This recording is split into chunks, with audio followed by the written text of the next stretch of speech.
Welcome to my channel Easy Physics by JMD। De Broglie hypothesis. हम लोग dual nature of matter chapter पढ़ रहे हैं। इसमें डी ब्रॉगली ने एक परिकल्पना बताई। डी ब्रॉगली के अनुसार नेचर में सिमिट्री होती है, नेचर लव्स सिमिट्री। तो इसके आधार पर उन्होंने कहा कि यदि विकिरण यानी कि प्रकाश द्वैत प्रकृति धारण करता है, दोहरा नेचर प्रदर्शित करता है, कभी तरंग तो कभी कण, जिसको हम लोगों ने पढ़ा है कि ये व्यतिकरण, विवर्तन और ध्रुवण जैसी घटनाएं हम तरंग प्रकृति के आधार पर समझाते हैं। जबकि फोटो इलेक्ट्रिक इफेक्ट और कॉम्पटन इफेक्ट ऐसे कुछ फिजिकल फिनोमिना हैं जो विकिरण की, प्रकाश की कण प्रकृति के आधार पर डिस्क्राइब की जाती हैं। तो डी ब्रॉगली के अनुसार यदि विकिरण दो तरह की प्रकृति धारण करता है, तो मास या कण को भी, पार्टिकल्स को भी दो तरह के नेचर, द्रव्यमान को भी मास यानी कि मैटर यानी कि द्रव्यमान को भी दोहरी प्रकृति प्रदर्शित करना चाहिए। अतः यह भी एक कण की तरह और एक तरंग की तरह व्यवहार करेगा। उन्होंने बताया कि यदि कोई कण v वेलोसिटी से गतिमान हो तो वह एक तरंग की तरह व्यवहार करेगा, जिसको हम डी ब्रॉगली तरंग बोलते हैं, डी ब्रॉगली तरंग कहेंगे। और इससे संबद्ध जो तरंग दैर्ध्य होगी उसे हम डी ब्रॉगली तरंग दैर्ध्य कहेंगे, डी ब्रॉगली तरंग दैर्ध्य कहेंगे। तो बच्चों चलिए देख लेते हैं। तो डी ब्रॉगली ने कहा यदि विकिरण यानी कि फोटॉन्स होते हैं, इनके पास एनर्जी होती है h न्यू, और यदि कोई m द्रव्यमान का पार्टिकल है और वो v वेलोसिटी से या c वेलोसिटी से गतिमान है, तो इसके पास ऊर्जा होगी m इंटू सी स्क्वायर। यदि हम फोटोन को m द्रव्यमान का कोई कण मान लें तो फोटोन की जो चाल है वो c है, तो फोटोन से संबद्ध जो ऊर्जा होगी वो mc² होगी। और प्लैंक के अनुसार जो फोटॉन्स होते हैं उनकी एनर्जी E बराबर h न्यू होती है। आइंस्टीन के अनुसार m द्रव्यमान के पार्टिकल जो c गति से गतिमान है उसकी ऊर्जा mc² होगी, और हमने यहाँ पर फोटोन को m द्रव्यमान का एक कण मान लिया है। इस प्रकार h new is equal to हो गया m into c square. h new को हम c अपॉन लैम्डा लिख सकते हैं, m इंटू सी स्क्वायर। इस c से एक c कैंसिल हो गया तो h upon lambda is equal to हो गया m इंटू एक c कैंसिल हो गया है c। इससे लैम्डा इज इक्वल टू आ गया h upon m into c. देखिए बच्चों, इस लैम्डा को उस तरफ ले जाइए, ये एम सी यहाँ डिवाइड में हो जाएगा, डिनोमिनेटर में आ जाएगा। और बच्चों h अपॉन ये m इंटू सी, जैसा कि हमने अभी बताया था कि m इंटू वी क्या होता है, संवेग। अब यदि फोटोन को हम m द्रव्यमान का कोई कण मान रहे हैं तो फोटोन तो प्रकाश की चाल से चलता है, तो फोटोन का संवेग क्या हो जाएगा, m इंटू सी हो जाए। यानी कि फोटोन यदि एक कण है तो उसका संवेग m इंटू सी हो गया। तो यहाँ पर जो m इंटू सी है वो बन गया p, यानी कि संवेग फोटोन का। तो लैम्डा इज इक्वल टू आ गया h अपॉन पी।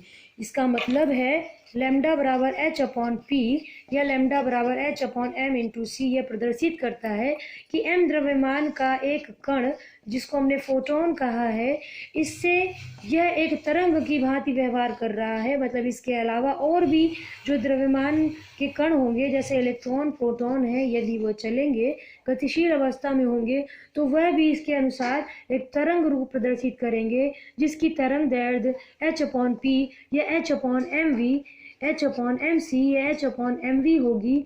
और यह तरंग दैर्ध्य डी ब्रॉगली तरंग दैर्ध्य कहलाएगी, और जिस तरंग से संबद्ध है यह तरंग दैर्ध्य वह डी ब्रॉगली तरंग कहलाएगा। चलिए अब हम इसके नोट्स देख लेते हैं। तो बच्चों, ये डी ब्रॉगली हाइपोथेसिस है कि यदि विकिरण द्वैत प्रकृति प्रदर्शित करता है, तरंग और कण प्रकृति, तो इस तरह से कणों को भी द्वैत प्रकृति या द्रव्यमान को भी द्वैत प्रकृति प्रदर्शित करनी चाहिए, क्योंकि नेचर जो है सम्मित है और नेचर की जो मूल आधारभूत सत्ताएं हैं, that means mass and energy, they have to follow same rule and they have to show same nature. That means both have to show or present dual nature. If vikiran, that means radiation, is occurring, two type of nature, the wave and particle nature. So dravya, that means matter, must have follow the same and will show the two type of nature, that means wave nature and particle nature. So de Broglie said, if a particle of mass m is in moving condition, then it will behave like a wave, and the wavelength associated this wave is called de Broglie wavelength. According to the Einstein, E is equal to mc square. To the Planck quantum theory, E is equal to h nu is the energy of any photon. Now consider m mass of a particle considered photon here, then both energy E is equal to mc square, E is equal to h nu, both will be same. H nu is equal to mc square, both are the energies for photon once it is a mass of a particle of mass m, and second one, according to the Planck quantum theory, it is a bundle of energy h nu.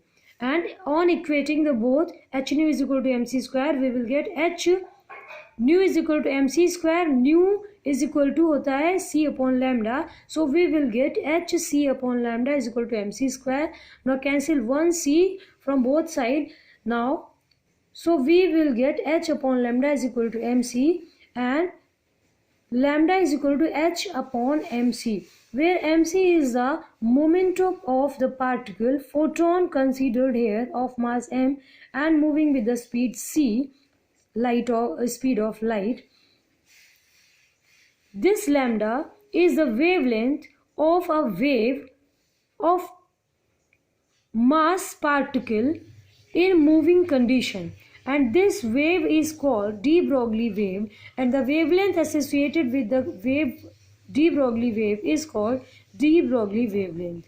And this hypothesis of de Broglie is experimentally verified by Davison and Germer experiment. Now if m is the mass of electron and this electron is accelerated by applying a voltage V, then its kinetic energy is equal to the electrical energy E into V. That means work done due to this electric field applied by the voltage V. K is equal to half mv square and p square upon 2m. देखिए बच्चों, half mv square, m का multiply कर दीजिए और m का divide कर दीजिए, तो m square v square p square बन जाएगा, तो half p square upon m, तो p square upon 2m. So k is equal to half mv square और p square upon 2m. p is equal to हो जाएगा, यहाँ से हम देखेंगे p इज इक्वल टू हो जाएगा √2mk.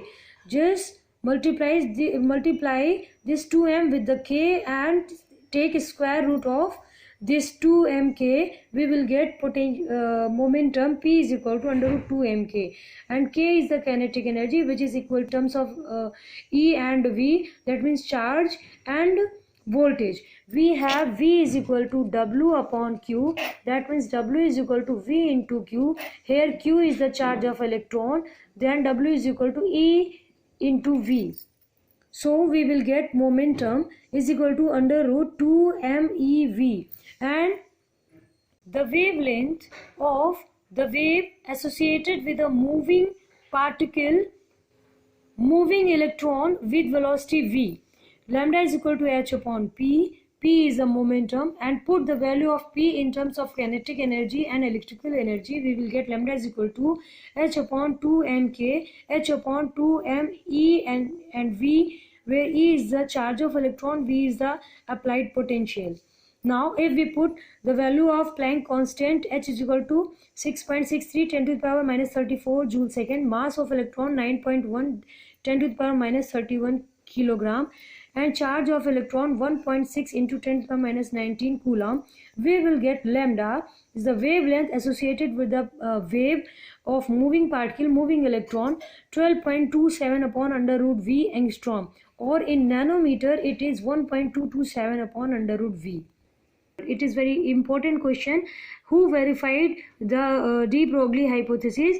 So Davison and Zermer experimentally verified the hypothesis of de Broglie, and they perform experiment and get at V is equal to 54 volt and theta is equal to 50.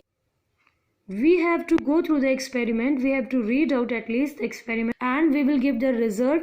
Get the result. V at V voltage 54 volt and theta 50 degree, we will get maxima, and this is due to the constructive interference of the moving electron, wave associated with the moving electron.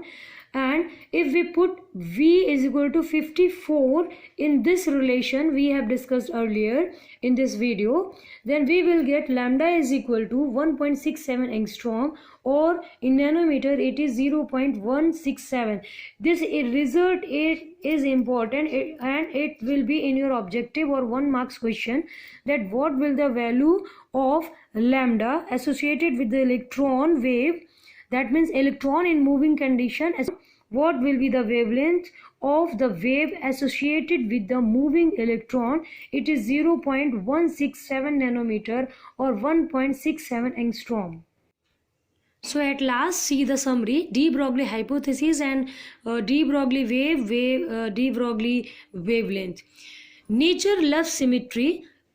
On the basis of this idea, de Broglie proposed a hypothesis that if radiation shows dual nature, matter must have to show dual nature. So moving particle can behave like a wave, and these waves are called de Broglie wave or matter wave, and the wavelength associated with these waves is called de Broglie wavelength. And E is equal to energy of energy packet bundle h nu. E is equal to mc square is the energy of the particle of mass m according to the Einstein. P is the momentum of a particle of mass m moving with velocity v, and E is equal to p square upon 2m. When we calculate the lambda, we will get h upon mv, that means h upon p. This is the de Broglie wavelength.